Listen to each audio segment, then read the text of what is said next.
This is on the way to the Ark. We're about 95 miles from the Ark or so.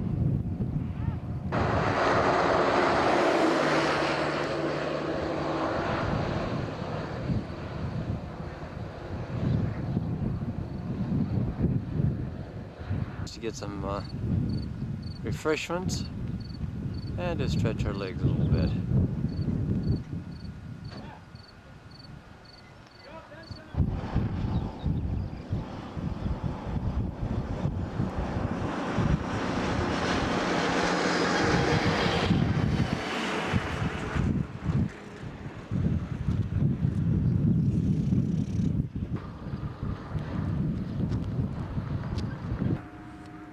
This is our first sighting of Ararat through the clouds. It's hard to get a real good picture of it, but you can get a little bit of an idea.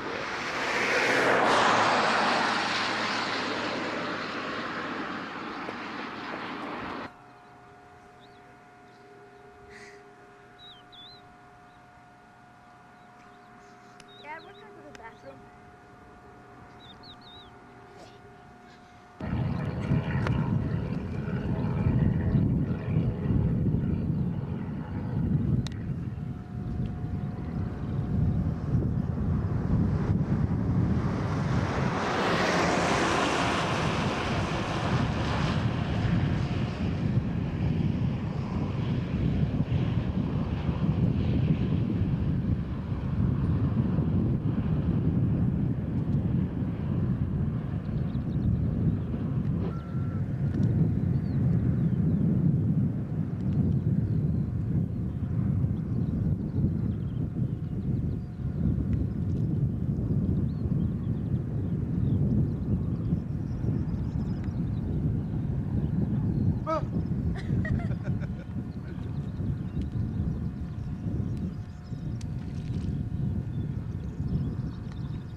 Big Ararat.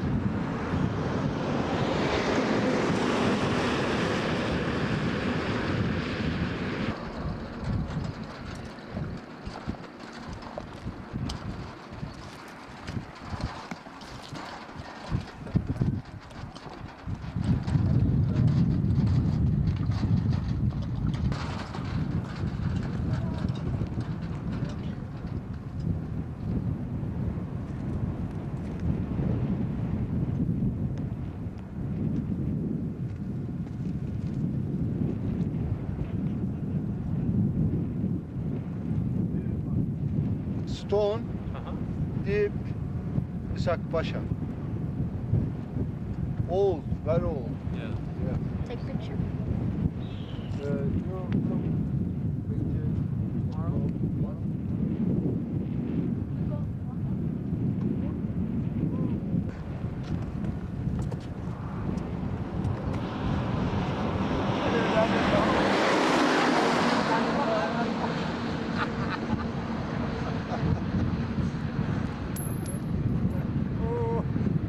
Ya gerçekten ha. Bak bu fotoğrafta işte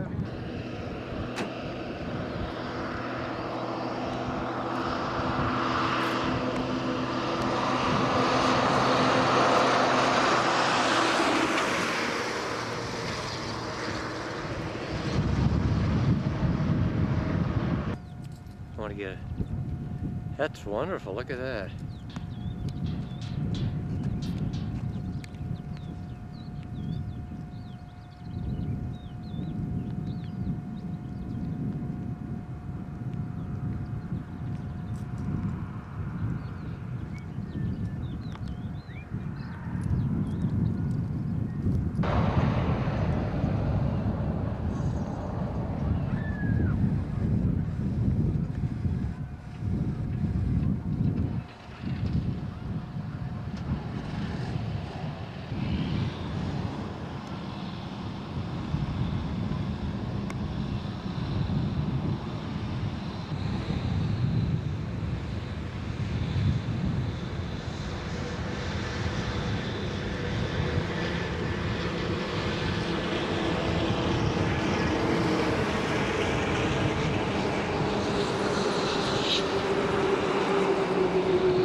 Take his pictures off.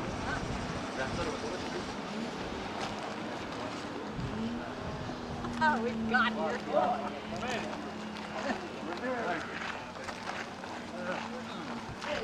The Ark hunters. The Ark or bust?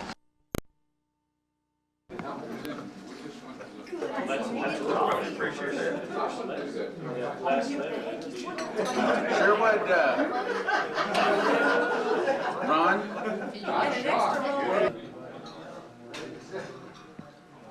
Anybody around like that tired of getting this stuff open? It took me a while, but now it just peeled off in one of the corners. All right.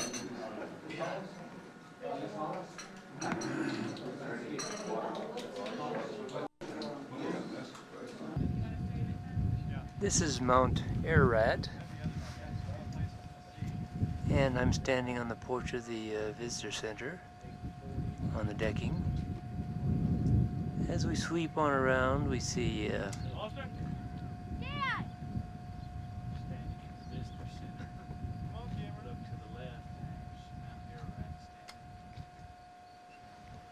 little Ararat.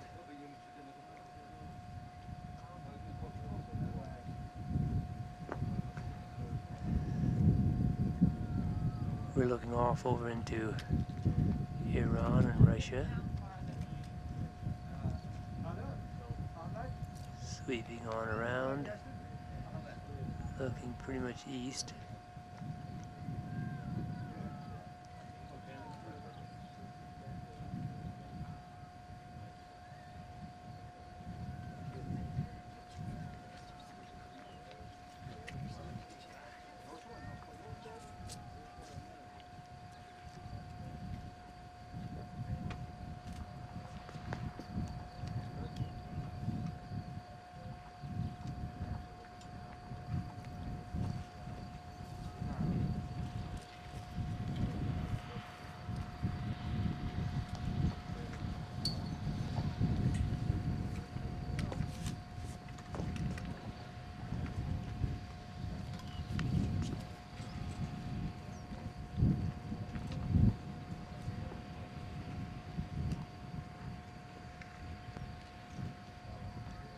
Now looking down into the site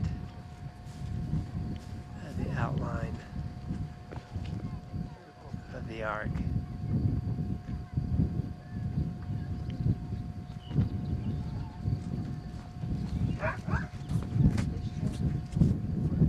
We want you to take our picture, Jody, with our camera. In front of it. What happened to, somebody said there were restrooms here. I wonder who they are. Now they're walking down into the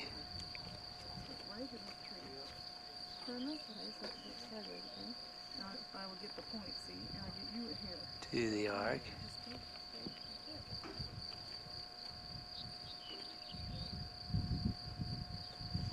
And you can see the outline there.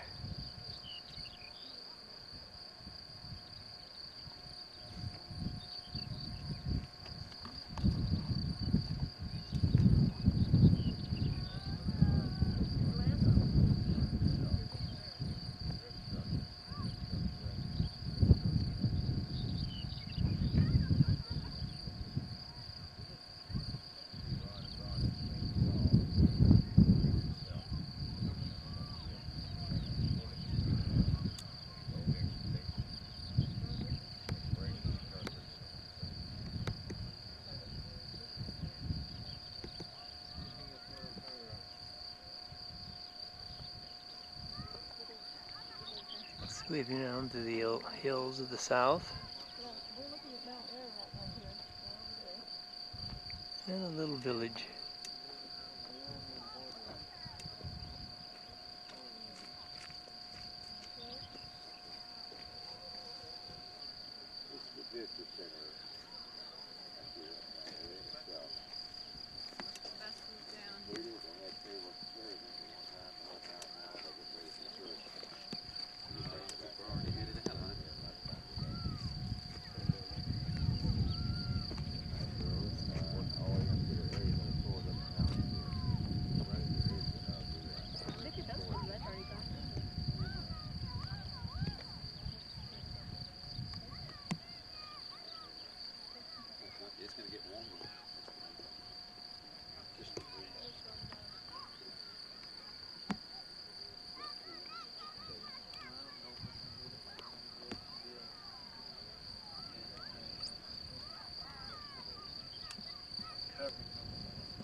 take a picture together. I want y'all all get together and get a picture together. Okay. There you go, good. Good. Thank you. Thank you.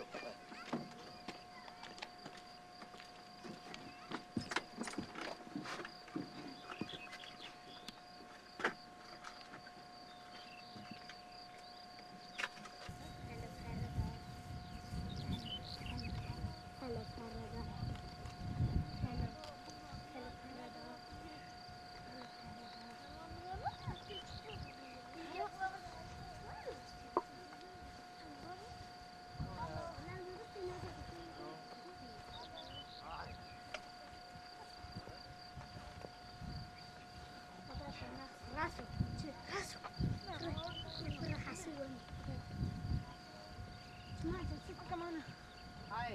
Hi. How you doing? No money.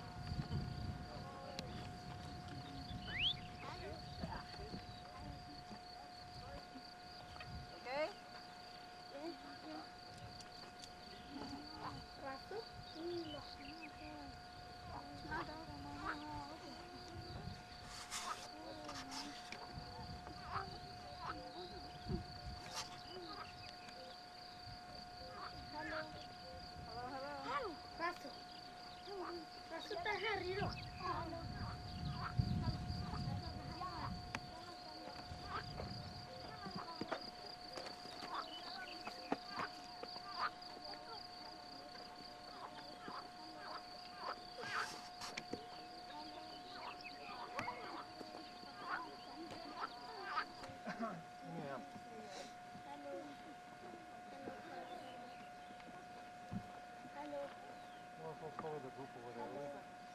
Hello, how you doing?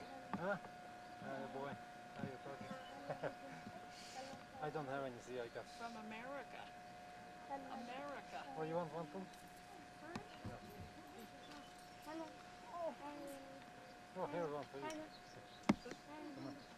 I cannot jump like that. No, you're going to have to hold on to somebody. Yeah, American. American. American.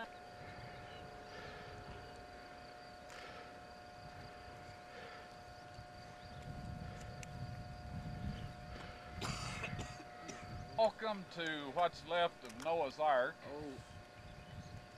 In archaeology, you have to learn to settle for things that look a little less than what you might expect if you ordered them from a catalog or something. And in the case of Noah's Ark here, it's about 4,500 to 4,700 years of age. And so we can't expect everything to look like it just came out of the woodwork shop. Now, for years, there was a story associated with St. Jacob's Monastery over on the Ararat, we call it, our large or greater Ararat. And that was that an outcropping of stone that these people had gone up and dressed with hammers and chisel, and from a distance, the distance, by the way, of their monastery, it looked a good deal like the end of a boat sticking out of the mountain. However, it was over 250 feet high. Noah's Ark's only 51 feet high. And along with these stories was a command of God through St. Jacob that nobody under any circumstances was to climb the mountain. That way it kept people from going up and finding out that they had dressed this cliff and that they were getting snookered. St. Jacob was supposed to have received a large timber from Noah's Ark from Gabriel himself, and from about 300 AD until 1848, when an earthquake and an eruption on the mountain totally wiped out St. Jacob's Monastery and the village of Ohura. This was the story that kept people off the mountain, kept them looking for the remains of Noah's Ark. And by the way, they sold probably several large boatloads of this one timber that Gabriel gave St. Jacob. For some reason or the other, people don't think too seriously. After they make a long trip and somebody sells them something and tells them that came from Noah's Ark, they're not about to ask any questions. They want to be able to go home and say, this is from Noah's Ark. And so they had a thriving business over there. Now then, after that blew up, a lot of people started looking on that mountain. They quote Genesis, I believe it's 9, as saying the ark landed on the mountain of Ararat. In fact, it says it landed in the mountains, plural, of Urartu, which is the equivalent of saying it landed somewhere in the Rocky Mountains or in the Himalayan mountains. It does not designate one specific spot. Now then, down through history, there have been stories told about this site by Berosus of Babylon, quoted by Josephus, and of course there's been many other historians that alluded to the ark and its location. Now, one of the things that was characteristic of the site where the remains of the ark were to be found was that amumam grew there. Now, this is in the story or legend of Utnapishtim, who was the Babylonian Noah, and Gilgamesh, who was the king that went to seek him out and to discover the secret of his so-called eternal life. And this amumam is right here to my right. After a bit, we'll peel some of this and let you eat it. Now, it sticks your hand, but it tastes aromatic, tastes quite delicious, and shall we say, Montezuma's influence is not in it, so it's safe to munch on that. Now then, to get down to more serious business, this site was seen in an aerial survey in the 50s. It was taken from the U-2 aircraft that was shot down over Russia. Gary Francis Powers filmed this. They had a cover story that a Turkish pilot filmed it. That's not true. It was a NATO aerial survey, and it was to be compared with later surveys in order to determine if there had been any missiles or military sites developed in Russia and in this part of Turkey if the Russians overran it suddenly, which was one of the possibilities and still is. So maybe you want to polish up on your Russian just in case they do that while we're here. But anyway, some people came out to check out this site, and they had listened to all the stories about Noah's Ark being intact. And consequently, when they came here and saw this in the condition that it's in, which, by the way, is a lot more than you could normally expect, and it would not have survived in this condition if God hadn't arranged for it to have been buried, first of all in a lava flow, and then next in some mud flows that followed that. This fossilized the material and preserved a lot more of it than would have been preserved had that not happened. So they came and digged a few holes through what we know to be the gunnels, and they blasted a hole in the side of it back there. In that blast, they blew chunks out of several rib timbers. They blew a large section out of a keelson and went their way, saying that there was nothing of archaeological interest out here. Now then, these people were at least smarter than I am, and the fact that they did not do chemical analysis, metal detector scans, and that sort of thing, I believe to be providential. We're told in Ephesians chapter 1, verse 10, that in the dispensation of fullness of times, God subdued all things unto himself through Christ Jesus. In Matthew, we're told that when the fullness of the time had come, God sent forth his Son. So the reason those people did not realize that this was the remains of Noah's Ark was not a lack of intelligence. It was simply not God's time. And so anyway, later in 1977, we came out, looked at the site based on this aerial survey, and we took samples out of the areas that they had blasted. I did not have an excavation permit and could not have taken good samples had they not blasted these holes in there in 1960. So as the Bible says, all things work together for good to them that love the Lord. And the men that came out here loved the Lord, the ones in 60, and of course I love the Lord, and so do you. Anyway, we were able to take these samples, and the results showed a very high iron content. Of course, this told me that ferromagnetic metal detectors would give us readings on this object. So we got one of those, went over it, found that all around this edge that you're looking at here on 9-foot centers, we got very strong metal readings. Now, to make sure that this wasn't something that, shall we say, didn't reflect the realities of a boat being under here, we did have an Army officer that dug into one of the big iron plates. We took a sample of that. It was 91+% ferric oxide or iron, and it was right on the side of a large rib timber. So we have found since that time that this boat is full of tons and tons of massive iron plates and petrified wood. And as this iron oxidized during the time that the wood was fossilizing, it was incorporated into the wood. So we're able to read the fossilized timbers by this metal detection system also.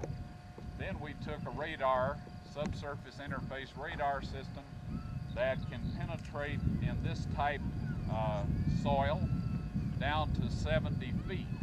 And this can be focused, much like your binoculars and your cameras. So we were able to look at strata by strata all the way down through this, get the location and size, and to some degree the material or the components of the large structures that remain of Noah's Ark. Now, we were able to do a wee bit of excavating, and right behind me here you see 2 deck support timbers, our deck timbers. Now, these you will see another one, and it's only indicated by the difference in color of the site. This is one of the things that many people miss when they are investigating an ancient artifact. They expect too much, and consequently they miss seeing what is there. Now, there's a light colored lump up here. This is a vertical timber in the boat. Right behind this deck beam or deck timber is the end of another timber, and right to the right of it is yet another timber that was part of the massive railing that went around the boat. Right below these deck beams are deck support timbers that go down vertically and support this. Now, earlier on, exactly opposite to us, were the counterparts of these timbers. However, that has fallen into the gully and is lost. So we're hoping that we can do something rather quickly to stop the deterioration of the back end of what's left of the boat here. But as you progress around the side of this, at even distances, you find these darker spots on the bank. Each of those represent what's left of a timber, and the radar scan, of course, shows that timber under the dirt that, of course, you cannot see through yourself. So anyway, all around the perimeter of this boat on 9-foot centers are massive rib timbers. We were able, down in the lower part of the boat, to retrieve one of the deck planks. This was fossilized and in quite good state of survival. At this point in time, we have a plan lined up. Dr. Roberts here has talked with some people that have the money and the will to excavate this entire object, to cover it, preserve it in a manner that will be, shall we say, quite satisfactory, and to supply an airstrip down below so you don't have to ride the bus out here for 4 hours and end up with calluses or saddle sores. And if the Turkish government will cooperate, and I am hopeful that they will. Now then, back to the artifact itself. The high end up here, which is the bow of the boat, is aligned with the lava and mud flow in such a manner that that is quite well preserved. And it's there that we intend to begin the excavation, because it's well preserved and because we can shelter that and keep the rain and freezing and that sort of thing and thawing from destroying the remains of the boat after it is exposed. If we chose to excavate in this area, then all of the water that would land on the upper end of this would flow into the excavation site and would end up, well, result in the destruction of anything that we found down here. So it has to be done in an orderly, scientific manner. Now, if you want to see a boat that has been excavated already that is somewhat similar to this, back in the 1940s in England, they found a funeral boat that dated back to the early Norse Viking period of time, and it's called the Sutton boat.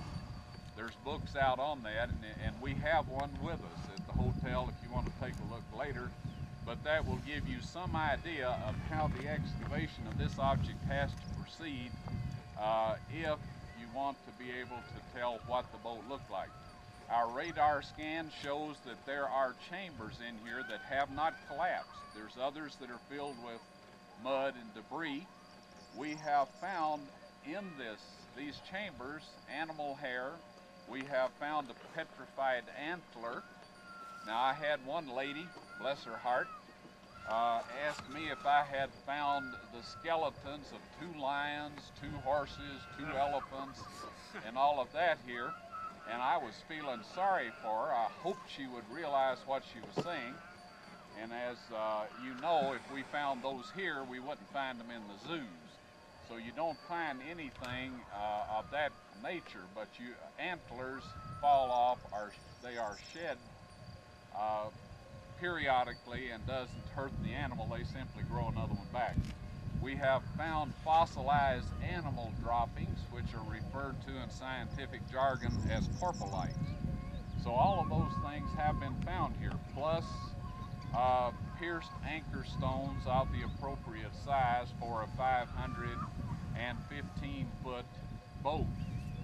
So there is overwhelming evidence that this is indeed the remains of Noah's Ark. Now, these are also accompanied by inscriptions in the Sumerian script, in the Urartuan script, and in the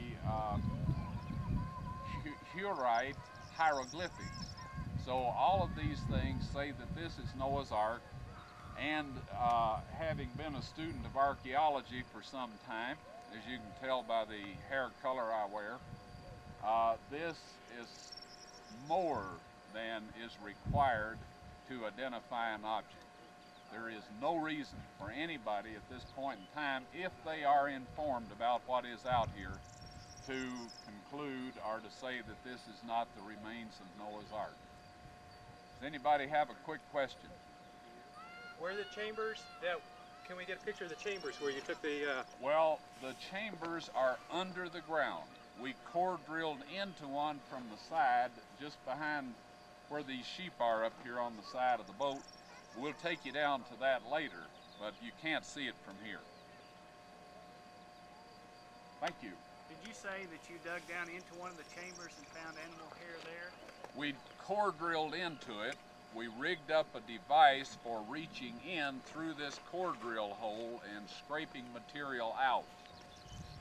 We are surrounded here by locals that their idea of finding fame and fortune centers around archaeological objects.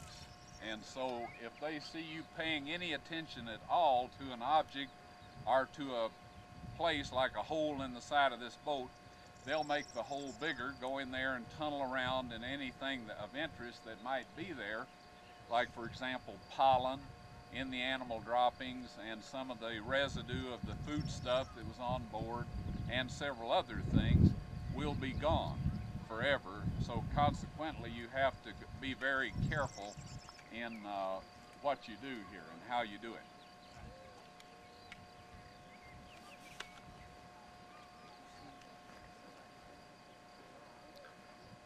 Okay, that's about it. Thank you very much.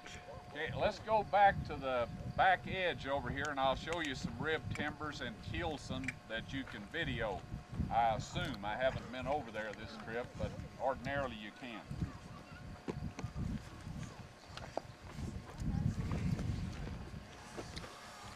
You just want this on pause, I presume? I'm gonna go in front.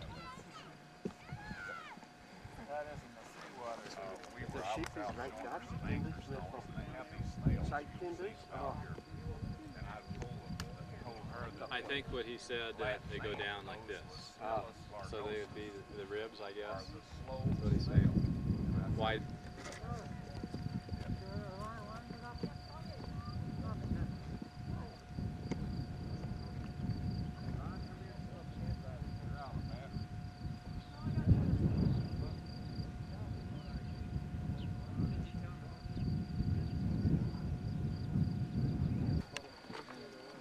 Before the earthquake.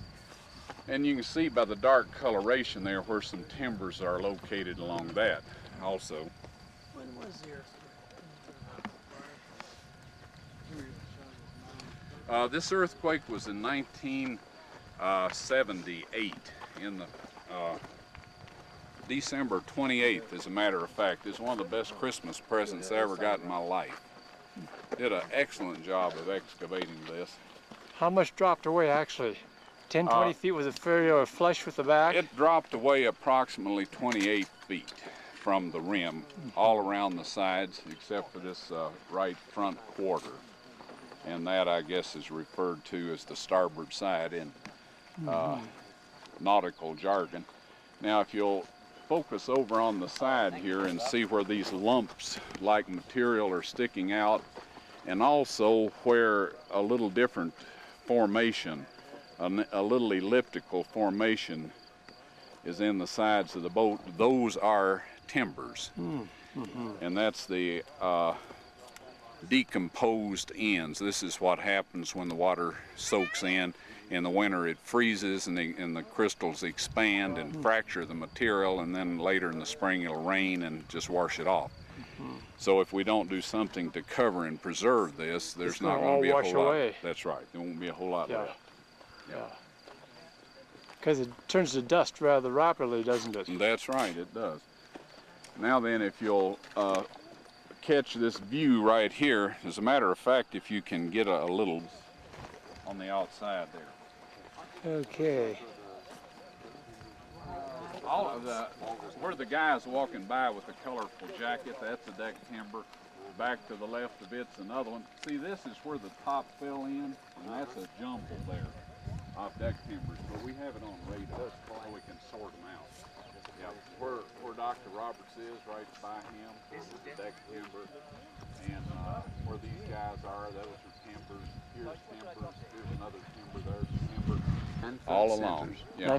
Now this dark one right here. That's right. That's the deck timber. And right here's a timber. Now that is a deck beam right down here. 9 foot centers. Yeah. Yeah. I think I'm on. Virgil. I'm on, Bob.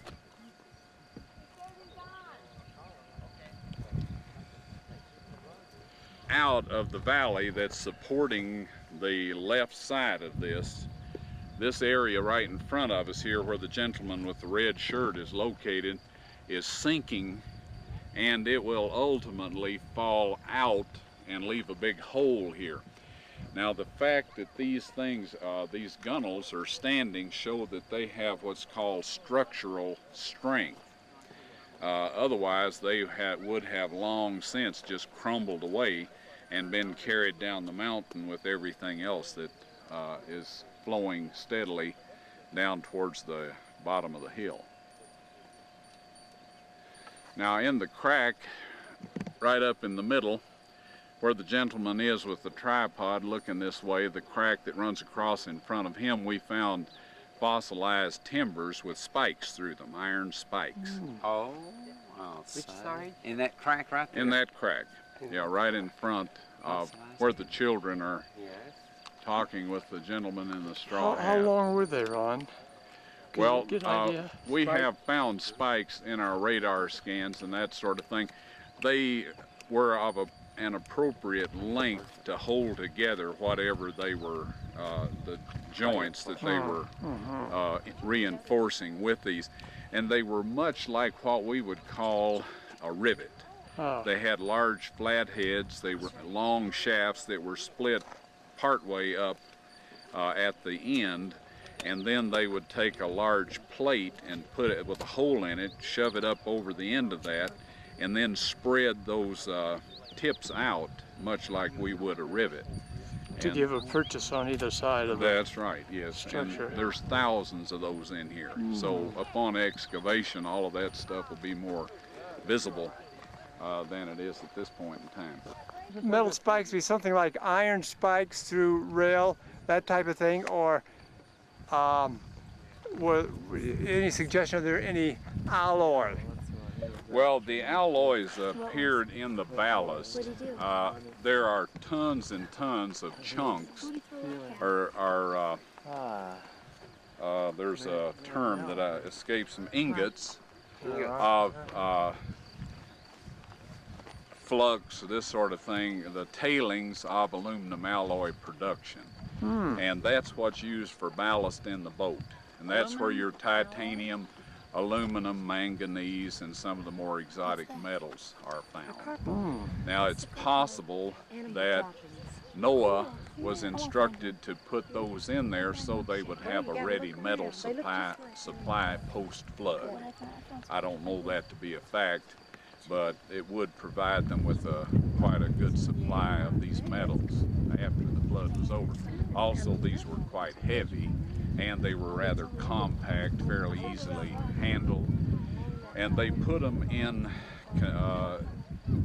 shall we say, segments in the bottom of the boat, and they framed around them so they could not shift.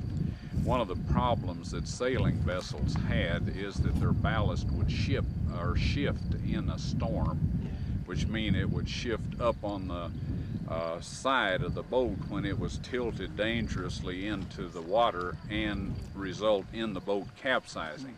Now this was housed in a manner that it could not shift, held in place, and so along with several other very unusual and advanced methods for assuring the existence or survival of this boat through and after the flood, that was very impressive. So then, if I understand you correctly, the alloys are somewhat quite sophisticated then. That's correct. Are they brick size or bigger, much bigger? They come in different sizes. They're, about all a man can carry, roughly. I assume that may have been the determining factor when they brought them on board, is that one person could carry And them. they are all located All around in the bottom ridge? of the boat. Yes, they are. Now then, this was designed with a flotation collar. The hull was a double hull, and it was protected with large keelsons that protruded out from the side. This was insurance against it running into rocks, of course logs and debris on the water, and this sort of thing would be knocked away harmlessly. And a boat that did not have this type of design would have suffered very severe damage in a violent storm with all of the trees and stuff that were getting thrown about in this storm. But anyway, back to the flotation collar. At the top of the gunnel it flared out, and there was a large open empty space in there that appears to have been a flotation collar all the way around the hull that would have kept it from tipping over too far. To add buoyancy. Add buoyancy on the outer edges or perimeter of the boat, yes. And that can be visualized down in where the gentleman in 1960 blew a hole in the boat. Any ideas in terms of the ratio of how much freeboard there was? Did it sit pretty low in the water, or was it more like a cork? Any suggestions of how it rode in the water? Anything I would say along that line would be purely speculation. You would have had to have been there. I can make some observations, and that is that the keelsons, it's unlikely that more than one of those keelsons would have shall we say, rode above the water level, if you follow me. There was probably one, the last one up the side would have been approximately water level. And that would give us some idea as to how high it would ride, and if that were the case, it would be better than half submerged. Of course, that would give us stability too, and from violent rocking. Lateral stability, and also this would tend to mute the wave effect and make a much more enjoyable ride for the folks that were inside and the animals. Animals, quite often, if they get terrified of something, they're very difficult to handle. And in addition to the consideration that they might harm the human passengers on board, they could very well cripple and kill themselves, and in their response to the danger. So the overall effect was that this was a safe ride, and apparently a fairly tranquil one, because all the animals that came on board, as far as we know, survived and went out to multiply and replenish the earth. Thank you. Yes. But it was not on the site when I found it. No. What is this, Ron? There wouldn't have been any significance. It seems to be a washer with a rivet or bolt. This does, in fact, look like one of the ends of these large rivet-type metal things that I described. This is the top of the shaft, and this is the washer. And that had slipped my mind, but that looks very much like the head of one of those rivets. It looks like a rivet. Before, did you? Oh, yes. Yeah. Yes, nice. It looked like a rivet. It was in better shape than this one. Was it? Yeah. Been torn to pieces. I suspected The as kids much, came and in. down there is another place where there was some. So my You thought found that some more down further, did you? you remember where I pointed down? You did to? indeed, yes. Yeah. Anyway, if you'll go down there when nobody's looking, you'll find that some more there. But they also dug that out. But it's not all gone. No, so there's a little bit. Is it This is a little bit gone. this is an amumam plant. And some of the ancient historians said that the remains of the Ark were to be found where much amumam grows. I've been all around Turkey considerably, and this area here, from where the Ark originally landed, down through here is the only place I have seen any of this, which indicates that this was considered important enough by Noah and his family that they took some seed of it on board the boat. Yeah. Okay, cut. Perhaps another piece. All right. If we could. He's taken the root. I want to botanically analyze that if I can get it out of the Oh, okay. Is the root on it? Yeah. Okay, put it in a bag then and keep It it. might be an idea. Yeah, there's more around. Yeah, that I'll you have to sample. get. Yeah. I don't quite know what you can do with it, except if you must break it. That's the only thing you can get. Dr. Robert. Yes. Thank you. Yes. I will get. Did have a. Ammomin complete. Yeah. Leaves, stem, root. Yes, complete. Okay. Complete. Yes. Anyway, this is a rib timber, this dark area right here. But this is too slippery to stand up. You almost here. All the way to the ground, yep.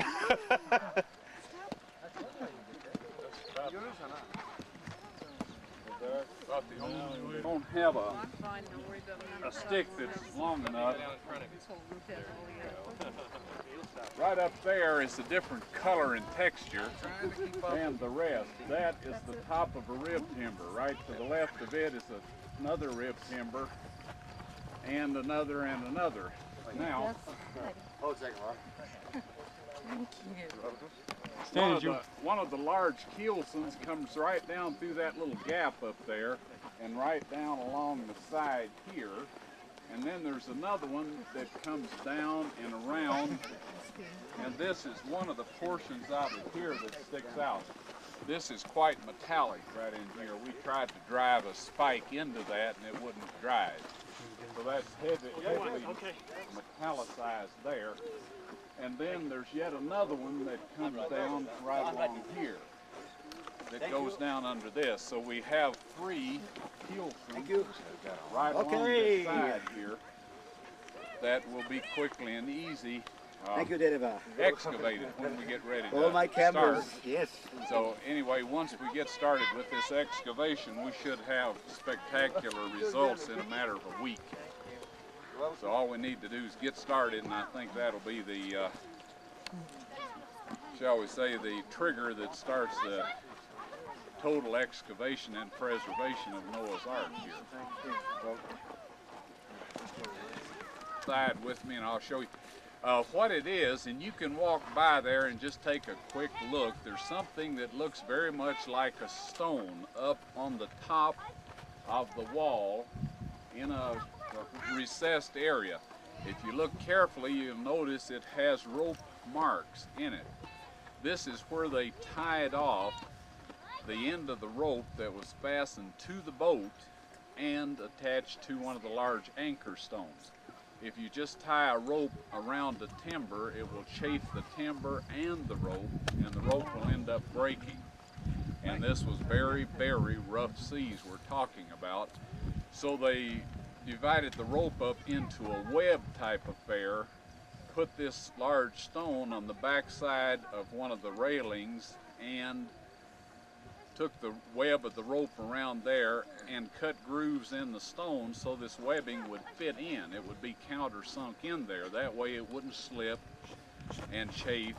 And if you walk along one at a time and look up there, you can see that. But don't call too much attention to it, or these young men will have carried it off, and it won't be here anymore. It's on the other side? It's on this side, just down along the side. I'll take one to be proven that this is Noah's Ark. So they will take things away that are part of the proof that it is. So I'm showing you this on your promise that you will not do anything to jeopardize the things that you have seen out here.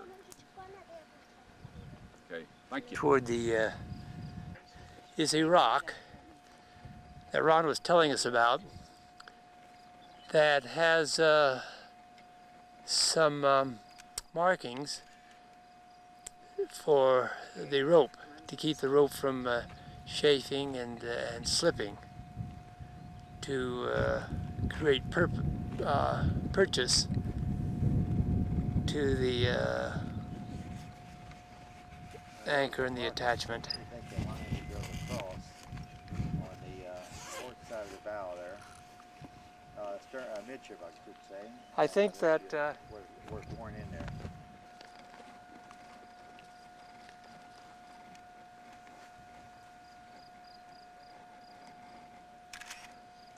Right. A little bit to your left, about 2 steps. Yeah, I know where it is. Okay. I just don't want anybody else to. Now, when you get through shooting that, just kind of take some of the side down through here. There's some areas where the hull itself is exposed, the fossilized hull. Just little sections of it, but that'll be nice to have later on when we dig the dirt away and all of it.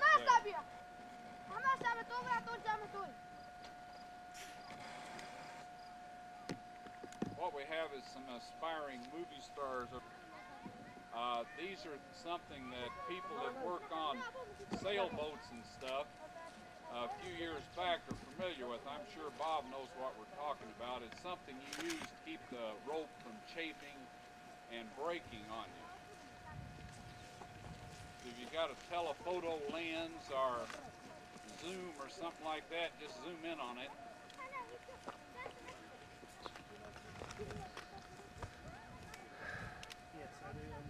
Now, as you walk along this part of the ditch, there are pieces of the metal brackets and parts of the ballast material.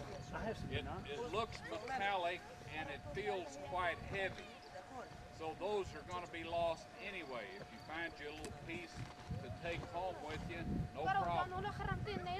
We don't want to take stuff off the boat itself, but once it's fallen over the side, there's no reason that you shouldn't take it, because all of that's drifting down into the valley and will soon be gone.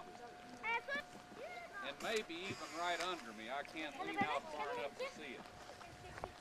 To your left. To my left, down through here. Yeah. Oh yeah. Hello, Babette.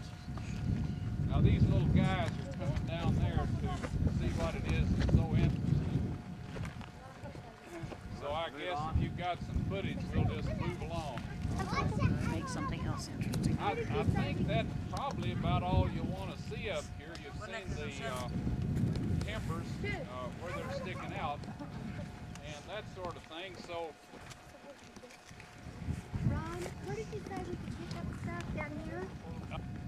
deposits on the outside of some stones. That won't do you any good, basically.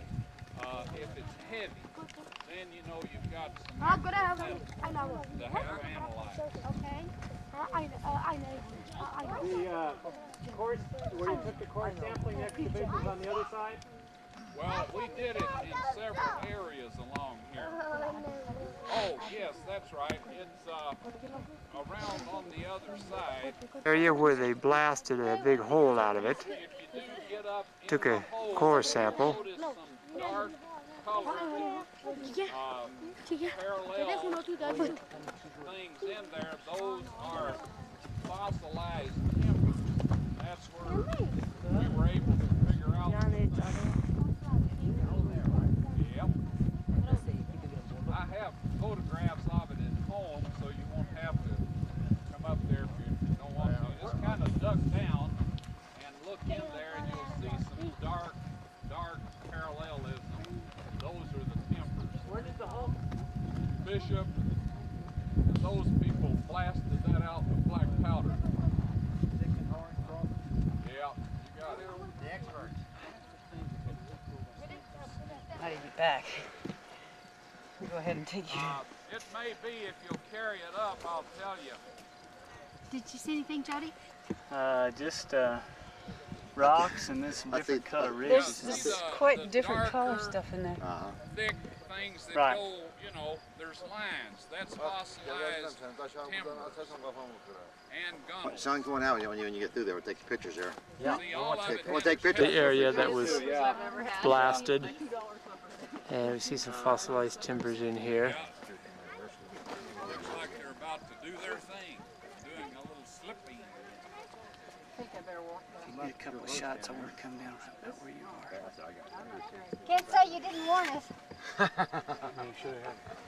Yeah, the way I do it is I kind of hunker down and you know, but whatever works. I just don't want to hurt my camera. Jody, see what that rock is. See that rock at the bottom layer? Is that a piece of wood? Jerry, where's the fossilized wood? First time I heard He said these, the brown, The dark brown? I think that's what he said, the dark brown. Fossilized is the dark brown. it's the dark material that is in a line. In a line. See, it's parallel. See it running across there? And it extends off into the bank. Oh, I see, going across. Well, it goes in several different directions if that's like it used to be. It's collapsing in and all that sort of thing. did you get where you could touch that rock? Yeah, someone where I can touch it.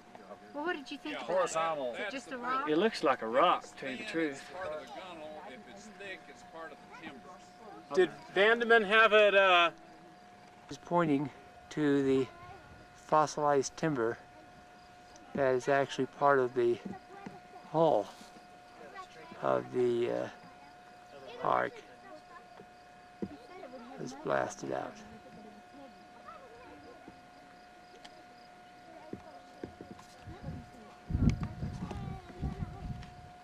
Well, Ted, you going to make it as a archaeologist here? Geologist?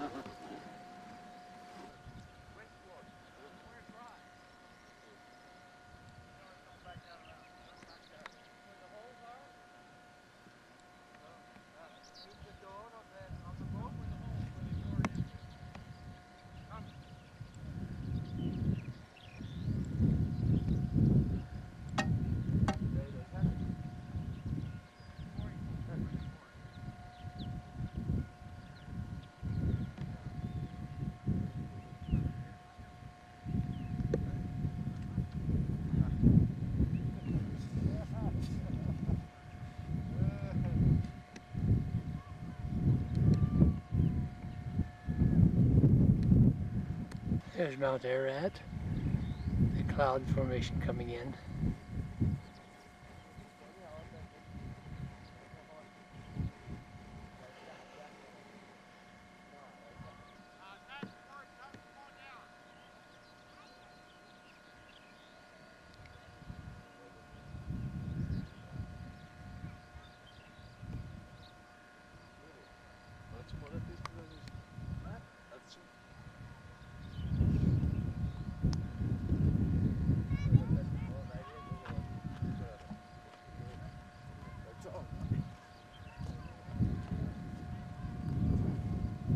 So that people can walk through and see this. Folks being what they are, however, we're going to have to use, has not petrified to the extent that it is solid as the piece I have back home. Consequently, when it rains and that sort of thing, it erodes some of the actual structure away here, and that's why it's pitted and all this sort of thing. When we excavate, we'll be able to pull this section away from it, and then you'll be able to see a quite well preserved section of the hull of the boat. Now, as somebody just mentioned a minute ago, if we just come in here and dig the covering off of some of this fossilized material, the first winter it goes through, it'll destroy it. So we have got to cover it first and then excavate it. So that's why it's going to be so expensive. If we just came out and dug the dirt away, we could photograph some very impressive stuff, but that would be the kiss of death, and that is not what archaeologists are supposed to do. And we, of course, as Christians, are supposed to do everything decently and in order. So when we do archaeological digs, when we find pottery, we film it, document it, preserve it, and then we go on. We don't give it the blind dog in the meat house or the bull in the china closet treatment, because doing that will get you booted off of an archaeological site, and for good reason. These people don't know the Lord's coming. They think this stuff's going to be around for years, and we had better treat it like they want it treated, or we won't get to do the work we need to do to share this with people and witness to them about God's plan of salvation. Yeah, I think that's about all there is here. Now, up on top of the hill back here is exposed Cretaceous strata. It's around here in several places, but this particular site we should be able to get to with the minibus. Now we have about an hour and 10 minutes before dinner or lunch will be served in the little building at the top. Oh yeah, see that red blinkers. Thank you. It just didn't feel like hearing all that stuff. It wasn't anything. That ought to be an interesting picture. Somebody put their arms around it.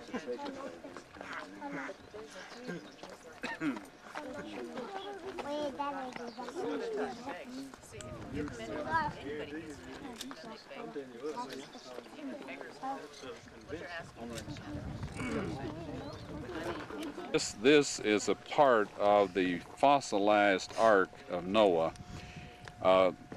This is part of a bronze piece of bronze metal that was embedded in a piece of wood. Now, whether this is part of the head of a spike that went down in front of it, I don't know, but there's also some of it back this way, so it looks like that all of this area is part of a bronze spike that was in a piece of wood, which this represents here. So I think basically you have a cross-section of a bronze spike and a piece of timber from the ark. Isn't that incredible to think that maybe Noah himself may have had his hands on that very piece?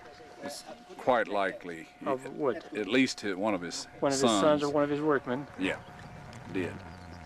Yeah, that's quite a nice specimen. Thank you very much. When did they do that? When was this built? Oh, this was built earlier, but I'm saying the highest grading was fairly recent, I think. Well, if you look carefully, Bob, you can see the outline of one of the keelson coming right along below more than that. where Again, those rib timbers are visible there. You see the different colors, and you along there, and also you can see the reflections of them in the shape. Well, down about 8 feet, if you'll look, there's a line across there, kind of on an angle down, and that's one of the keelsons on this side. I got you. Okay.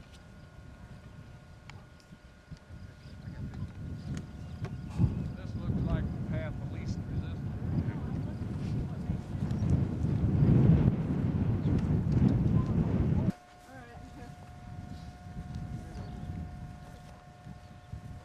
You make it?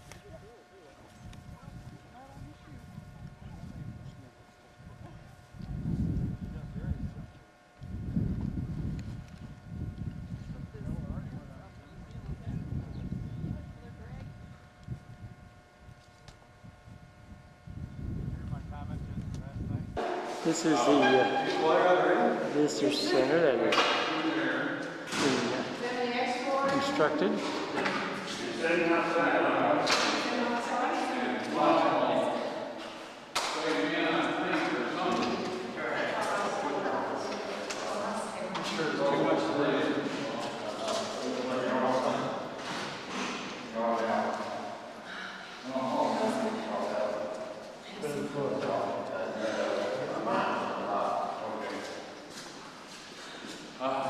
What a relief. We're now in the visitor center, preparing for lunch.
tell you what, Josh, it's a lot of work to be done.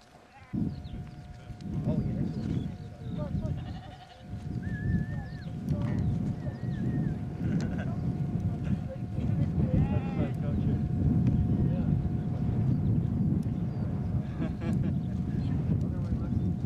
Bless you, my dear. Now, what does that mean, Ron, exactly? That means that it's the flood strata. This was the top of the ground after the flood. Other stuff is seismically produced by lava and earthquakes and that sort of thing, and erosion. But this was the surface of the earth at the time the Ark landed. So I see. So the shells and so on are just on the surface. Is that? That's right. Yeah, it's called Cretaceous. I see. Okay. Anywhere that you find shells or Cretaceous. Needs a piece of coral here, Ron. On the surface. Okay. Yep. Yeah, this is another piece of coral. Good. I'm glad these young eyes are whatever. There's one. This is a piece of limestone that dissolved in the surface of the earth. Why wouldn't erosion take most of this stuff away? Why would not the years of water and so on move most of it? Well, shall we say, there's been vegetation here constantly since the flood, and the roots and all of that slowed the erosion process. Erosion process, right? I see. Yeah. So And also, I suppose it could have been pretty deep too, couldn't it? Well, it's quite a deep strata, yes. How? Do you have any idea how deep it would go? We would have to dig a shaft to Yeah. find out how deep this particular one went. Yeah. Some of them get pretty deep. Yeah. Now this is in other parts of the earth too. Right. Oh yeah. Yeah. Yeah. This is not the only place. Yeah. Right behind you at this same level, we find the same material back on the other side of the mountain. So this is the Cretaceous level. Yeah. Noah's Ark landed right back above this. There's a part of the bottom of the hull back there to prove it. And so all of this fits scientifically. Real good specimen of it. Yep.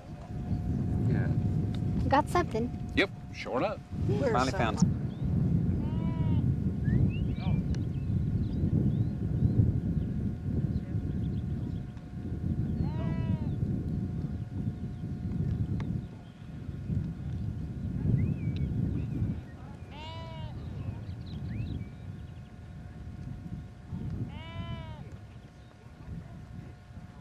To haul him in floodlog.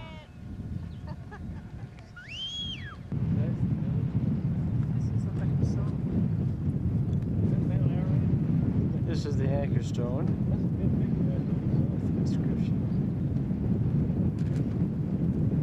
In this area, naturally, there is an outcropping in the Uhura Gorge since the earthquake in 1848, but prior to that time, this type of granite was not available. As you can see, this is the hole here, and then it has 8 crosses on it. When I first came out here in '77, this was standing up and in perfect condition. Now this large cross here represents Noah, and the other half of it, of course, is over here. And then this one represents his wife, and as you can see, it's the second largest one in the group. Folks are trying to get us on video. Everybody standing in front of you, you can't get anything. And this represents his oldest son, this represents the youngest son, this represents the middle son. The position and the ornate quality indicates the importance, and the size indicates the importance of the individual involved. And excuse me, this is the first son's wife, not the first son. Second son's wife, and the third son's wife. Over on this side, to his right, the large cross, which looks exactly identical to this one, represents the oldest son. And then the second son is right alongside the oldest son on this side, and his wife is represented on the outside over there. Then the youngest son is represented down here,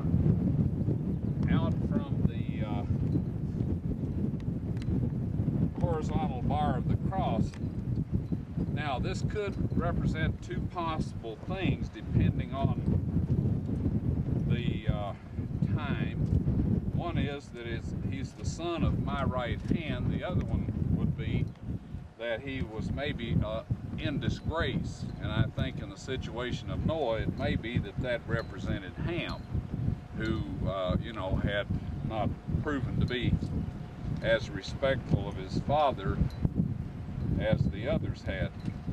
So anyway, these stones are all 10 feet high and pierced at the top in this manner, and to date we have found 13 of them, all in a line down through here to the boat.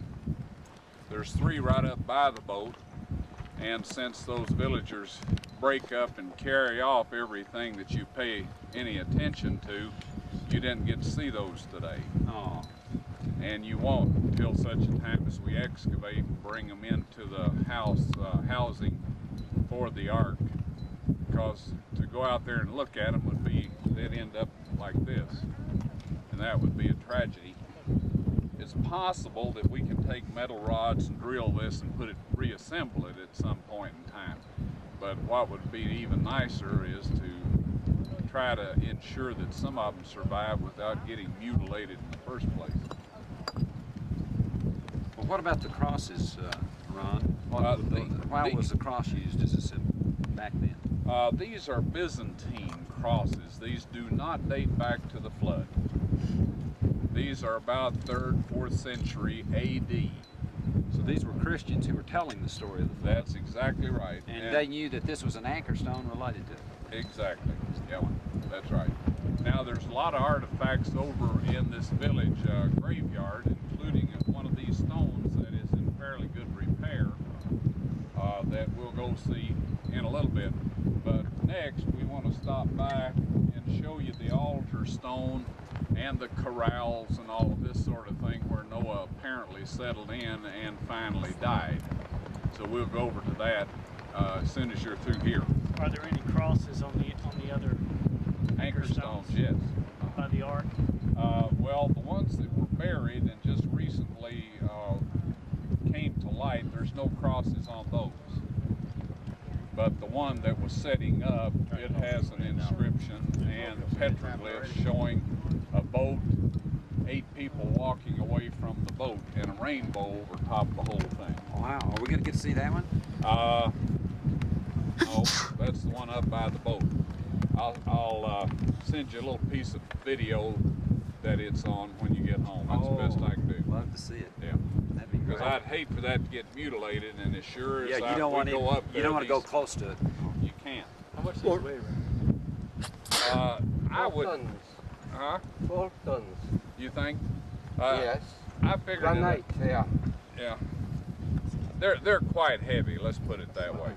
Well, Ron, They're quite heavy. Well, it looks like part of it's sheared over 3 tons. here. would that suggest then in the 3rd, 4th century AD that the Ark might have been more obvious? Well, there was something else that was more obvious too. You see that white wall there? There's some sections of it down by the village. On this side of the village, it's a light colored wall. That wall had plates of stone with inscriptions showing the same thing I just described to you. It showed the people walking away from the Ark with the rainbow.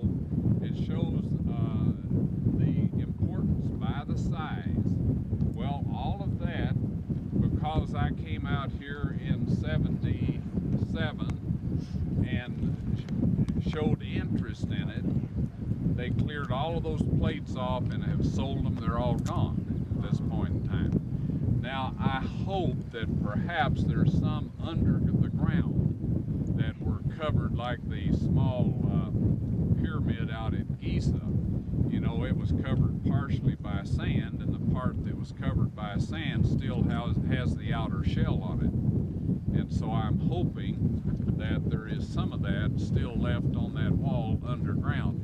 But as you can see, we have accumulated an observer up here, and if he sees us showing a lot of attention to something, he'll be rounding up the troops and carting it away, but I don't think they'll do any more to this here. I hope not, anyway. What's the elevation here? The elevation here is about 5,200 feet. It's considerably below the Ark, and I'm glad you asked that. It appears from the fact that there's several anchor stones in that village, and there's another one of these not too far from here that we want to take you to today. But it appears that, as the Bible states, the Ark came to rest in the mountains of Ararat. Now, 150 days after the flood began. And then it goes on with the scenario. After it came to rest, Noah opened the window and let out the raven and the dove. Well, the raven could go out and land on floated carcasses, and that's what it liked to eat. So it just flew back and forth to the Ark and out to these bodies. Didn't come back into the boat. But the dove came back in, and then on the second trip out, it brought the olive leaf, or olive branch, and at that point in time, Noah took part of the covering off of the Ark, looked out, and saw the mountain tops. Now then, if he were on top of a 17,000-foot mountain, he wouldn't look out and see any mountain tops, because these were all, underwater at that point in time. So what appears that he was tethered here for a considerable period of time. They were in the Ark for a total of 1 year and 10 days. Now, they jettisoned these anchor stones and drifted on down the valley and into the area where the boat finally came to rest. And so there are anchor stones here and right up close to the Ark that, like I say, in order for them to survive, I couldn't show you those this trip. There's one about 8 miles back this direction. There was one in Ankara. That's what the city was named after. It was one of these giant Egyptian, so-called Egyptian anchor stones. Ankara mean anchor? Yes, that's what it means. So anyway, we know the approximate direction that the Ark came in until it landed. Now, how did you find these? We were riding along the road in a taxi, and I just simply said, Lord, cause this engine to die at a 90-degree angle from whatever you want us to find. The motor died 3 times, and out from those were these anchor stones here, Noah's house, and the grave markers at another one, and the boat formation at another one. Very scientific approach. How do you know it's Noah's house? Because the grave markers were inscribed, and they were right in what we would call the yard of the place. And it was a very uniquely built structure, very unique. And we will have to just build a model of it, because when they dug up Noah's wife and got all of that money from that put a gold fever in this village, and they went out and totally dismantled that house. We'll show you what's left of it here in a few minutes, but You take pictures of it? I have some video of that, and we'll send you little clips of that along with the other. Well, so it was fairly intact when you found it then? Pretty much. The roof was not there. The walls of these ancient houses were routinely built of stone, and then they laid wooden rafters across the top, and on top of this they would put reeds, and on top of that they would put sod. And so anyway, it's very common for these ancient houses, everything to be intact except for the ceiling. And when we get up to Ishak Pasha, you'll see some of that. We'll either get up there later this evening or tomorrow, so you'll get a look at what I'm talking about there. Is Any that other plant questions? that plant you're holding, is that significant? This plant appears to be one that is in an inscription that is a formula that will be talked about in one of my books in the near future, but it won't be talked about today, other than just that. Thanks for asking, though. I did. Yeah. It's not.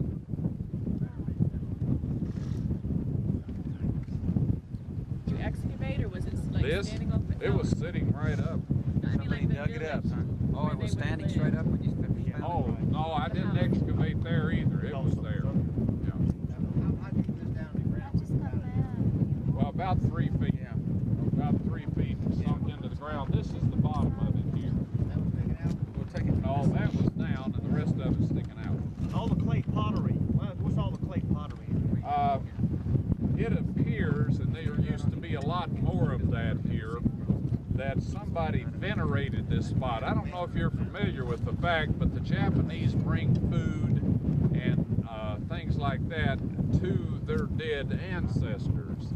And this, they're supposed to, at night, enjoy this stuff. I think probably some of the priests come along and help themselves, and this makes the the ancestor worshipers happy that their family enjoyed this food. So I guess it works out, you know. But anyway, it appears that at some point in time this was venerated, and people brought stuff in pottery and just left it here. They thought something was under this tombstone. As it turned out, yes, there was some gold under here too. There was some gold under. Yeah, and people apparently didn't know it back in ancient times, but even today, out in areas that rural areas where there are graveyards, there's people have discovered that folks are buried with rings and valuable things like gold teeth and all of that. They go out and dig these up and take the stuff, which is disgusting. Was this gold actually from the time of any I have no idea. All I can say is that Noah's wife's gold was pre-flood, obviously. I have from the description. There were gemstones on it, and it was very thick, plated, gold, solid gold. And one big belt that she wore around the middle sold for 75 million American dollars on the black market in Istanbul. And this is from the Turkish investigating team. This is not a myth. Do they know where it is now? They traced it to the doorstep of a very wealthy, very influential Turkish official, and there the hunt stopped. Nothing's been said about it since, but I assume that it was melted down and the gems, sold and that sort of thing. And as far as I know, there was never any pictures made or anything, so that's, it's disgusting. But if those of us that get to go to heaven, I believe that we will get a replay of all the events and things that took place on earth. Now, if you recall, the prophets were able to see things that had not happened yet and to see things that were history. God has some recording system that makes ours look rather bulky and insufficient. Amen. And I believe that... I think he knows how to make a better video than we do. That's right. So we'll probably get to see it. So if you want to see that, you're going to have to get to heaven, would be my get on board, estimate of that. Yeah. Any other questions? Okay. We'll go back to the bus and go over here and look at the house and the altar and all that sort of thing. Ron, is there any indication in history at all, in any ancient writings, church writings, and so on, of finding these in early apostolic churches or any time? No, these, there were absolutely no record of these until I found them in 1977, that I have been able to find, other than the one that the city of Ankara was named after. Is there any history on that one? Yes, they minted a coin, which apparently nobody's able to find, but it's recorded that they struck a coin with that on it. a likeness of it on there. And they recognized that for what it was. As an anchor, that's right. They called it an Egyptian-style anchor stone, and so they called the city Ankara, or anchor. Did they credit to Noah's being associated with Noah's Ark? Nothing mentioned of that, just except an anchor the size, that it was a very large Egyptian-style anchor stone. Who struck the coin? Is it still in existence? The people that named the city after the stone struck commemorating the deal. Was the inscription the same, very similar to these? I have no idea. Oh, it's lost. The one in Anchor is lost? Yeah. Coin. I don't know what happened to it. There's no record of what happened to it. Will we be seeing another anchor stone? Yes. Would it be okay to take a piece of the pottery? This pottery belongs to some people that have shot and killed several diplomats in Turkey, and I wouldn't. Yeah. Especially with somebody standing around. What pottery is that, though? This pottery. Oh, right. Yeah.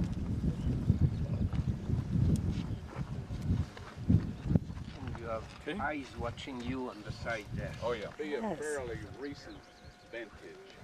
I mean, it was here in '77, but it's not nearly as old as that over there. Doesn't look to be as carved as No, well. it's not as ornate. It's amateurish. You want it turned back over? Oh, let everybody else see it.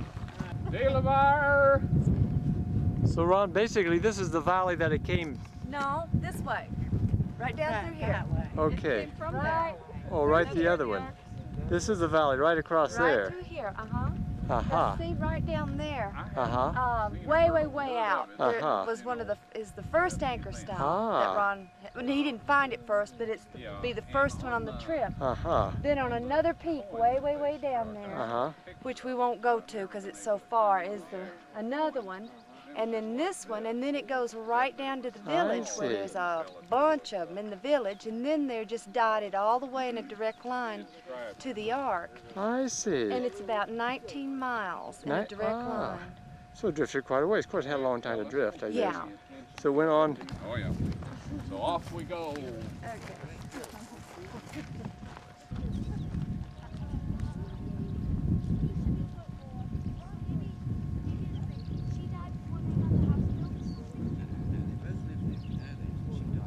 Let's scoot to the bus without stopping at this location. Right. She died first. There's a law against digging graves in this country. And in order for them to dig that, they first had to destroy the grave markers. And there's some remnants of those over there that we'll be able to show you. Anyway, having done that, they apparently couldn't find or relocate Noah's grave. So the only one that got dug was his wife's grave. But they did search for it. They made a couple of exploratory holes, but it appears that they missed. But I'm not about to track their attention to where it is. When we get all of our permits, we may dig that and put it in the museum by the Ark. But you fairly certain you know where. Oh, I know exactly where it is, yes. Site of what appears to have been Noah's home at some point after he left the Ark. Now, I like to, shall we say, share a little anecdote here. Can't you imagine his wife's comments when they could finally get off the Ark, and he says, "Honey, why don't we live here for a while until I can get something nice fixed up?"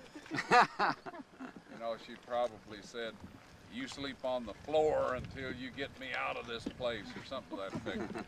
But anyway, this house had an extremely thick wall, and the windows were such that on the outside there was kind of a small opening that, say, a wild animal could not have gotten through.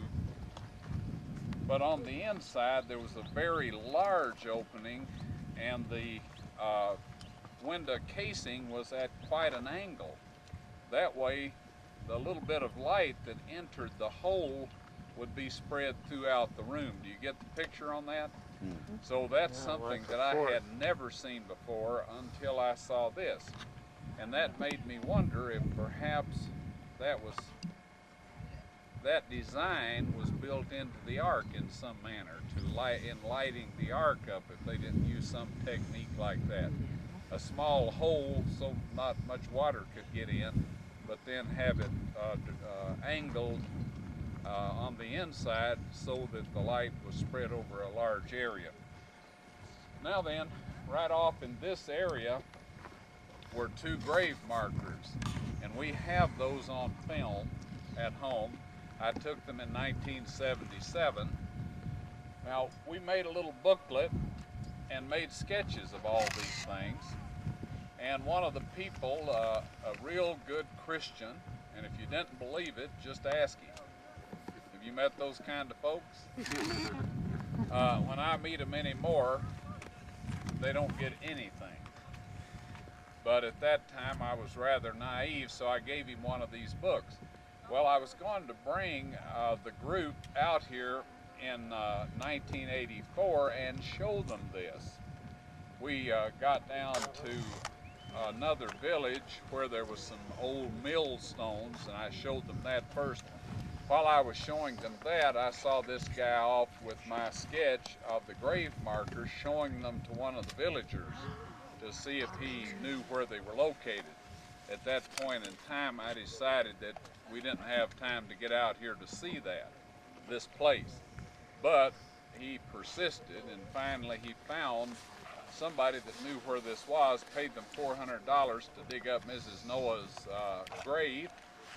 And again, I have the description of the people that interrogated the guy that dug it up, and some of the folks that saw it as it migrated westward and was eventually sold for over $100 million on the black market in Istanbul. Now that's a pretty impressive sum of money for jewelry. I was told that she had a head dressing of some sort that was made of gold, necklaces, bracelets, but the main thing that she had was some sort of a large bodice that was solid gold and encrusted with many gemstones. And as it turns out, like I said up on the mountain, the only way you're going to get to see that is if you get to heaven, and I assume we'll get a replay of all of this. But they dug this grave up, and if you want to walk over and look, you'll see it's quite a long grave. There was a sarcophagus appeared in Ankara about that time that was 18 feet in length. And so anyway, it appears that they missed Noah's grave, which is in this area. And as you see, we have our guests back with us again, watching to see what we might show interest in. So we're not going to show interest in anything they can carry off and sell to somebody. But when we get started excavating out here, one of the things I hope to do is just come back and excavate this grave of Noah. I doubt seriously that he will have the type jewelry that was on his wife, but at least we'll get to see what size he was and perhaps see something from his period of time that might have been buried with him. Now, when they apparently got word back that this thing had sold for that much money, they came out here and systematically destroyed this building. When I first saw it in 1977, it was pretty much intact except for the roof. And ancient buildings usually have lost their roofs if somebody hadn't lived in them recently. Now then, if you want to go with us up to this large stone right in the saddle of the valley there, that appears to have been an altar. And from that point you can see the system of fences here that appears to have been a system of corrals and pens. And we were told that Noah became a husbandman, and of course there's cattle husbandry and it specifically mentioned that he planted some grapes or a vineyard and got drunk off of the wine afterwards. If I had just been through what he had been through, I would have probably joined him. So, yes, question? Was there also same thing, altar by the ark? There appears to have been one up on top of the mountain, but that is on Iranian border, and there's some inscriptions that there's things you did not get to see today, okay? I don't want to throw a wet blanket on the situation, but it appeared that all of you were quite happy with what you did get to see. There's some things that we would have, shall we say, risked the objects and maybe risked ourselves, because there are trigger-happy people up on top of that ridge, and so for that reason we didn't show those inscriptions. We will show you an anchor stone with inscriptions, one of which is Nimrod's symbol while he was yet alive. There are 3 of those on one of these stones, and there's another one on a larger one on a separate stone from that, so you'll get to see that in a few minutes. But I think we best go on up and see this before the sun sets, because once it starts down out here, it happens fairly quickly. Is this the altar up here? The altar is right up to your left, to my right, and we may as well walk on up there and take a look at these. And even yet, people tend to do a lot of outdoor stuff, and they basically just sleep in the house, right? They cook outside and all of that, by and large. So it compared with what is considered large today. Right. Back in those days, this would have been a very large sleeping quarters. Yes. Today, of course, it wouldn't be that big. No, that's the way it was used. Is there any suggestion that maybe there's more to the house than just this too? Not that, you know, that's obvious. There's some stuff that goes off around through here. There might have been a courtyard or something like that, but as far as the actual house structure itself, this seems to have been it. Now, I never paced this off or measured it, and I noticed that you have a tape. It might be interesting just to get these measurements, if you don't mind. The cubits too. Okay, I left it on the bus. Oh, you did? Well, we'll come back. I can tell you real close by stepping it off. Yeah, the thing is, you have to twist your ankle unless you can find a smooth place to walk that's right, you know. Yeah, get This is Noah's wife's Josh grave that was... lying down in Noah's wife's grave. How about that? This is what they dug up and found all these artifacts. Found all the gold in there. Okay, you would have been facing it. Intact wall with no...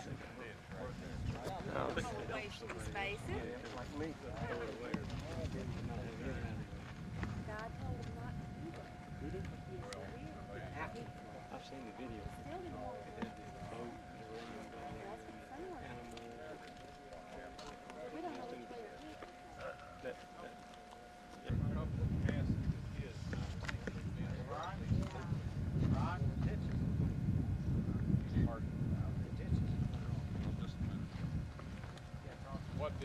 Now this is where the, looking in the area where the anchor stone was, where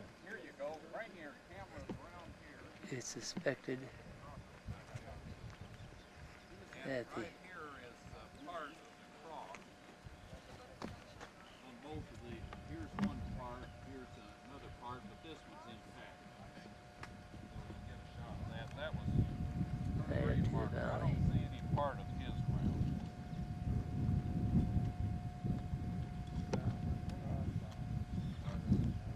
That was her grave? 5 yards, Oh. This, I think, was an attempt to find his. Did you know where his is? Yeah, I know where his is. Yeah. How large were the grave markers? I have pictures of them. You know, I didn't measure them. They were pretty good size. I see the cross right there. We could find all kinds of stuff. I may be around there. mistaken here, Neil, on what I thought was. For the grave marker. See something somewhere else. Shadows I have electronics that I can find out. Yes. And this one is hers and it's gone. But the other one we're not gonna have to, right? Because we don't want it to be gone. On the wall of Noah's house. Grandpa.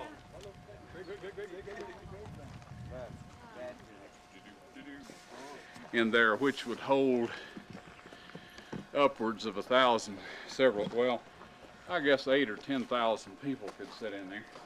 I guess Noah kept preaching afterwards too, didn't he? Yeah. Or maybe he was prepared to Noah the anyway. preacher. Like to keep their kids straight. Now, here, now, they have two steps here that go up. They could lead the bullock up here and just turn it around, and I guess somebody stepped here, and whopped it in the head or whatever they did to them, and then laying in that position with the head down, they could slit its throat and it bleed out, because they were strictly forbidden to eat blood of animals, if you remember. They were allowed to eat flesh, but it says do not eat the blood of the animal, so it appears that has been chipped out. It's not just naturally occurring there. You can see several places where they have chipped. Now it's been weathered to the point that it's quite smooth. And let's see, somewhere around here's one for smaller critters. I don't remember where that one was. So this is where they butchered. Did I get the picture?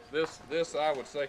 Now, when they had sacrifices back then, the patriarch of the family, who in this case, as long as he lived, which was considerable time after the flood, 350 years, the patriarch of the family was the priest of the family. And so anyway, they were obliged to offer sacrifices periodically. I don't know if they did the morning and evening sacrifice. That may have just been instituted when the country, or rather the people of Israel, descendants of Israel, were given the sanctuary. But at least when they did have these sacrifices, they would eat the flesh of it and have some fellowship and worship and this sort of thing. And of course, Noah was in that position for 350 years after the flood. Any bones found around? I haven't had a bone around the neighborhood that is a fossilized bone. So there were obviously folks around the area way back shortly after the flood that ate the flesh, that took part in this thing. It's what used to be its normal water level, and you can stand out there and talk in a normal voice and be heard all up around the little mattress.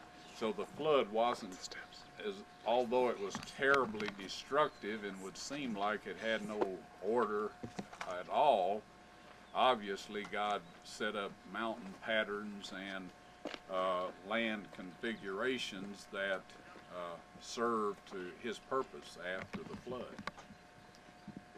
It's nice to know that somebody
You mean here? Yep. Looks like somebody originally kind of chiseled it out, and then from use it got worn quite smooth. And if they still... Well, now, Ron, is there a possibility that these could be in a later era in terms of their making this sort of a holy place for later people? In other words, if the Ark was around for a long time, obviously. Yeah. And could later people have come in here and worshipped? Anything is possible. Anything is possible.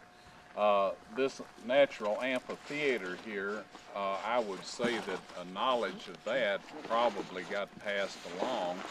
And if they had a place, if they had some reason to call a meeting of a large number of people, I would imagine that they would come here, unless there's another one that, would work as well that would have been closer to them.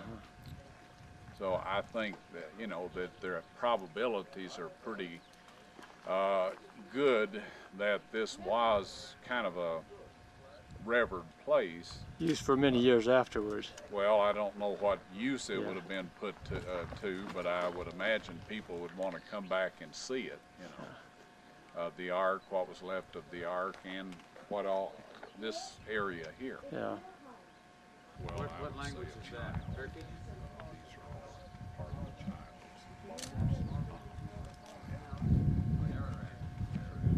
Anyway, now this is one of the anchor stones that, again, wait, I want to get this.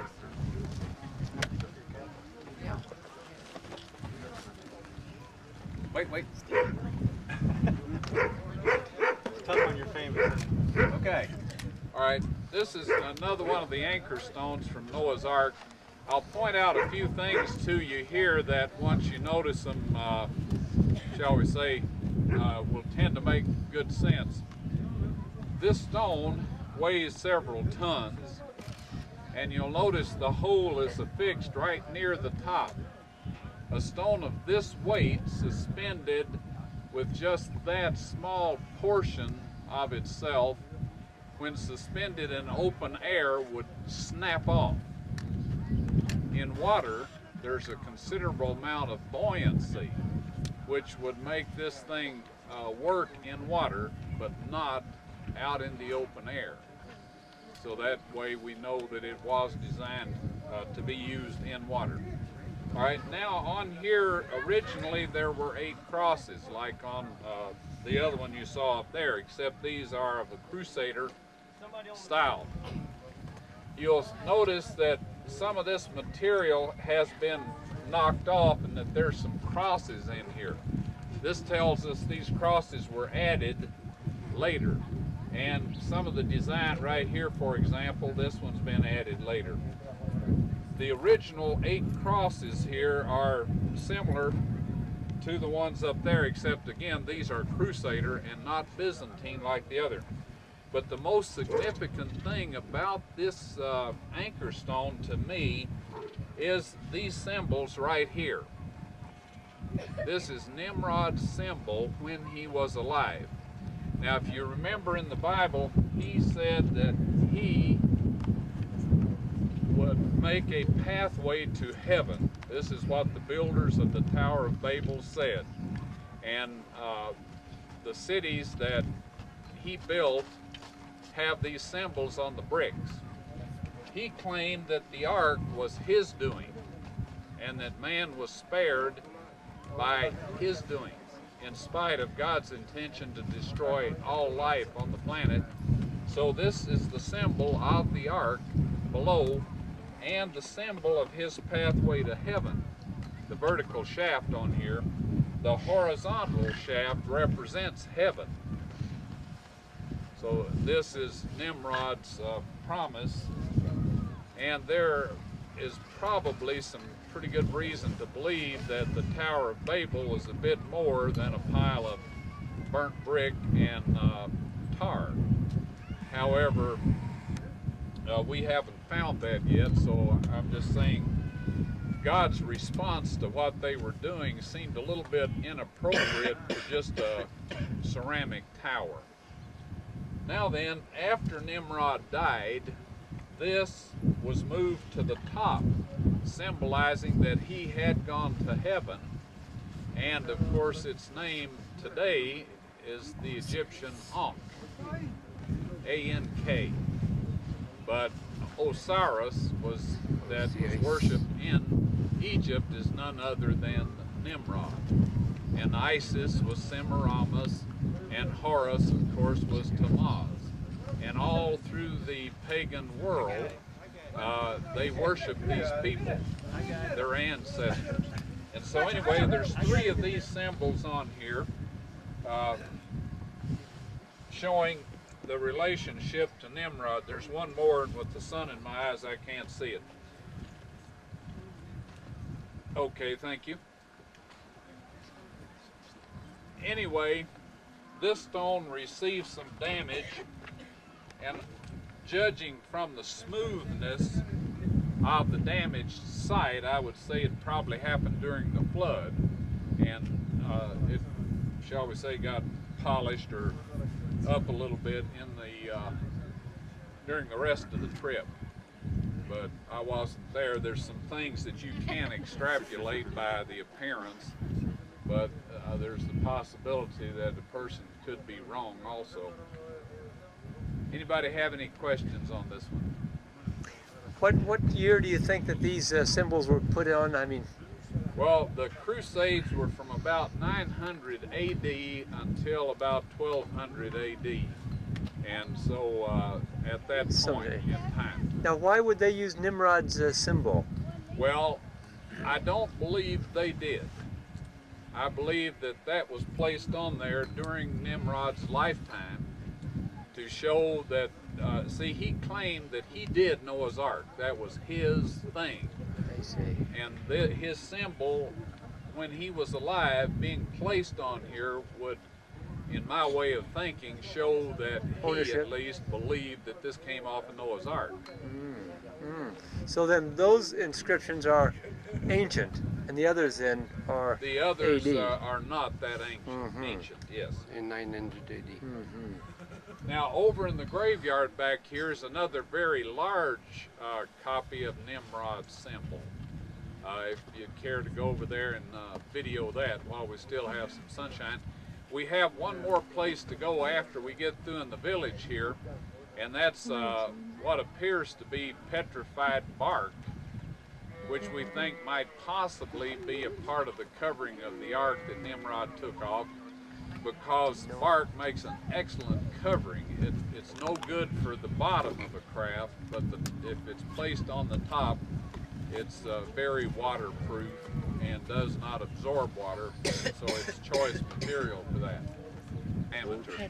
In the center we have a 9-inch diameter area, and we have a ridge in there that's designed to fit in the knot of a rope.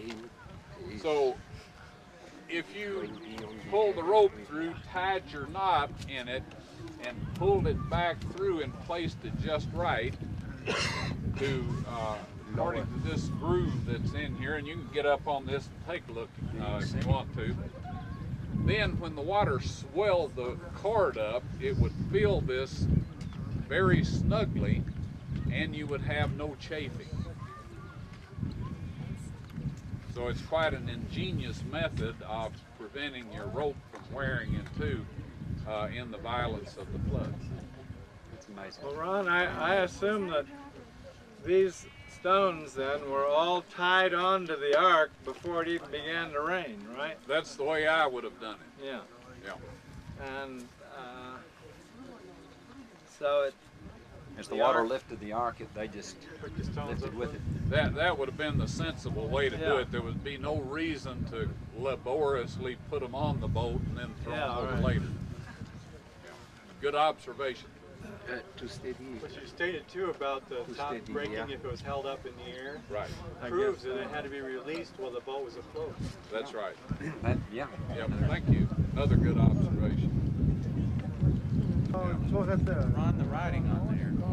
Yeah. Is that Turkey? What's anyone?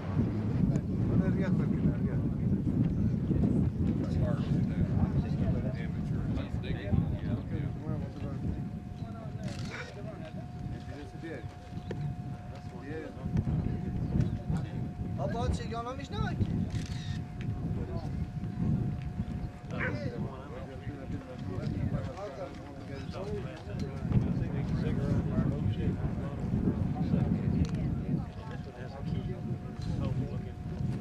There's a couple more of the anchor stones here. I think those are actually the burrow stones here. See across the grave on them.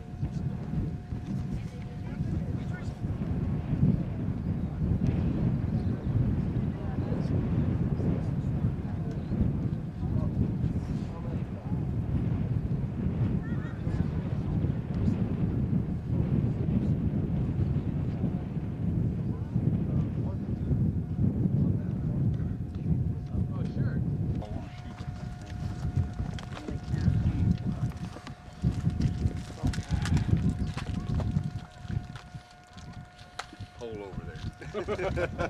Disappear. Are we ready? Wait just 1 second, Ron.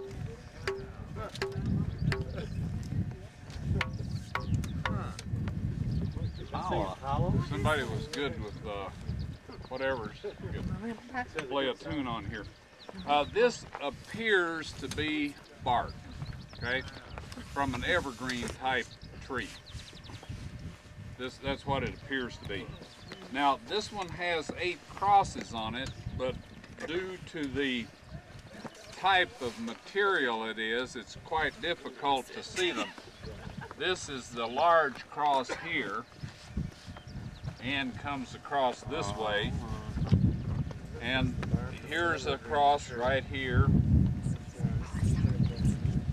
and I can't even find the rest of them. Here's a cross here. There's one over here. Down here. The other side. Oh yeah. Here's one here. There's another one right in here. There it is. Yeah. And then here's one right here. And there's another one around here someplace. But this apparently was standing up at one point in time, and the road passed right by behind you here. Now what I have observed is there are more of these over through the field, but it's quite a hike and it would be dark before we could get finished. So if y'all want to see them, we can do it tomorrow. There's 2, 3 more of these, I believe. Are we ready? Wait just 1 second, Ron.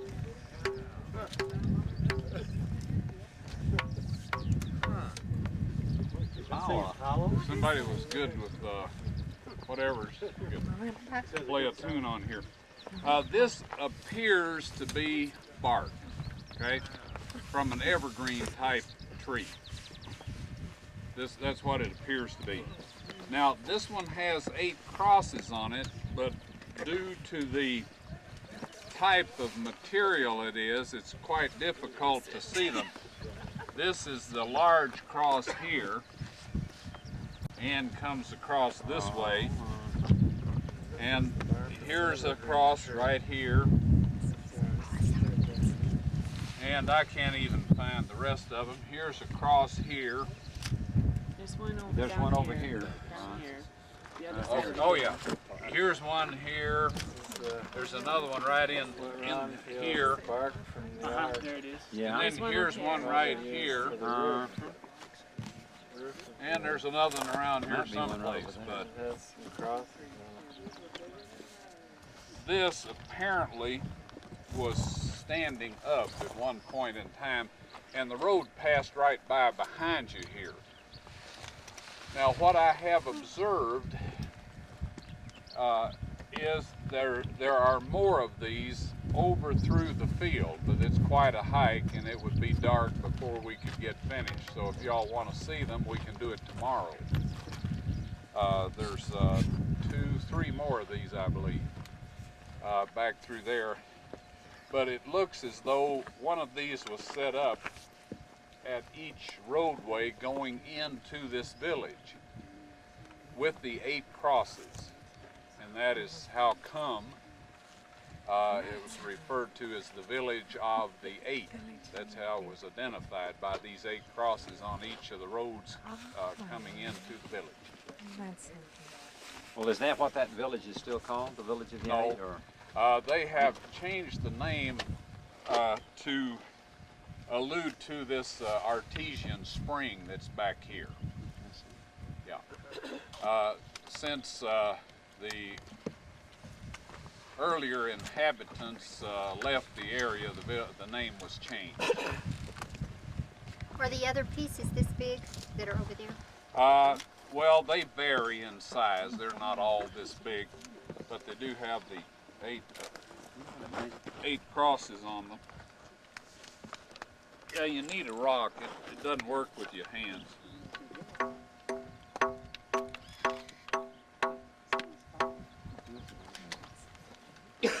John, what can you say about the fact that thick as it is, it's supposed to be just bark of a tree? Is this an indicator of the size of a tree, or? It would be, and also the plane would indicate that it was a very large diameter tree. In other words, this distance, there's hardly any curvature, which would indicate that it was a very massive tree. And evergreens, a lot of times, will have quite a thick bark. Out in California, a few folks have gone out there and seen the sequoias and that. Giant redwoods? Yeah, they all have real thick barks. I wonder where a tree that big would come from. Well, pre-flood, man lived about 1,000 years, so trees would live, a long time. And in California, there's trees that you can drive your car through. They've got tunnels in them and that. So even one of those trees, you could get the kind of timbers and stuff that we're discussing.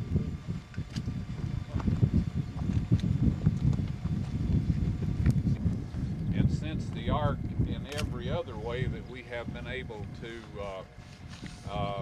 document or to, investigate, it's a very remarkable boat. It could not have been designed better, so I don't know why there wouldn't have been a bark covering. That would have fit right in with all the other wise decisions in the design of the boat.